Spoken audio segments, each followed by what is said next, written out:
Claire, why are you standing as a councillor? Well, I'm standing as a councillor in Little Thurrock Blackshots ward, and I see the ward as clearly separated into two different areas. One's Woodside, which is where I grew up, and I lived there for over 20 years, and the other area is Blackshots, where I now live. So I think I've got a real appreciation of day-to-day life in that ward, and I want to represent the residents' views. You mentioned day-to-day life. Woodside has been in the news over the last 6 months to a year because of the planning proposals or what has gone through regarding the campus. Yeah. How did you get involved, and in what way were you involved? Well, we initially got involved because residents contacted us because they felt like they weren't being adequately consulted on what was happening, and essentially their views weren't being listened to.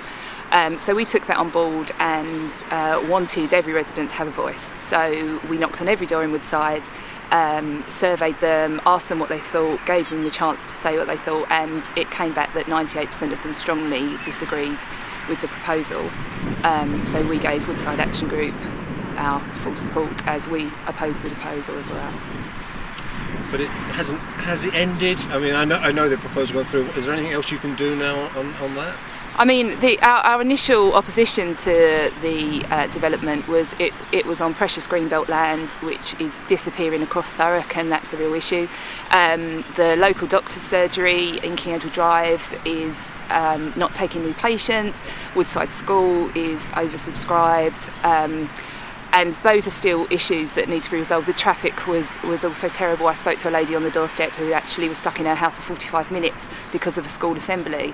The proposal's clearly gone through, but we need to work with residents to resolve some of these issues. There's a proposal for a separate exit coming to relieve the traffic from Woodside School, so we really need to make sure that the criteria is met and it affects the residents as little as possible. You mentioned precious greenbelt land. We're actually standing on precious greenbelt land. Yes. But there are people that would want, football stadiums over there, and the rugby want to expand, and maybe William Edwards. There are different plans and different. There's a development corporation. You can't resist change, can you? You can't resist change, but I think it needs to be sensible change. So, and you need to take the residents' views into account. So, similarly to what we did in Woodside, we've now surveyed Blackshots about the sports hub.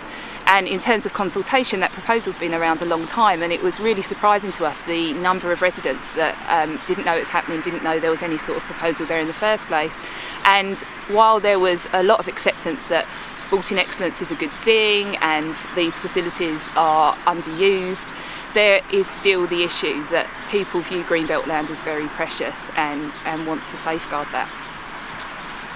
Crime in your ward, antisocial behaviour, these issues come up at all? Yeah, I mean, crime specific to Little Thurrock Blackshots, illegal scrambler bikes are causing a lot of problems for residents in the ward, not only for noise nuisance, but people actually feel intimidated by the bikers.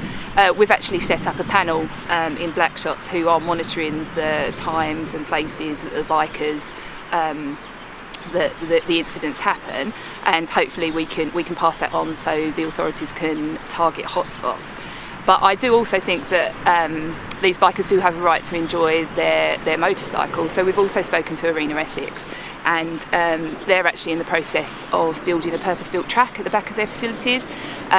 So the bikers need to have the option to drive in a safe, controlled environment, and we're looking forward to working with them to promote that facility, and also with the police to target the problems for those that persist to be unsociable with their bikes.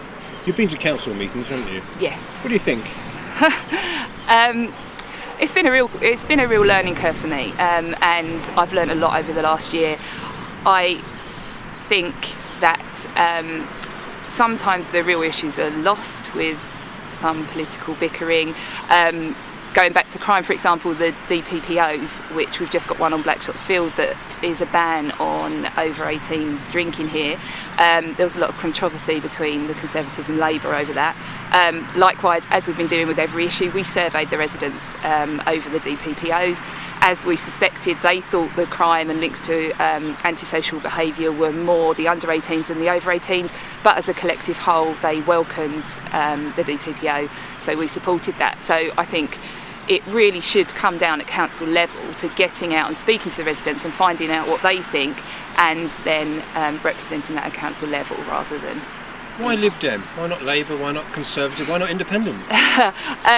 I thoroughly agree with the principles of the Liberal Democrats in liberty, equality and freedom, and I'm proud to be a Lib Dem, and I wouldn't sit in the council for any other party.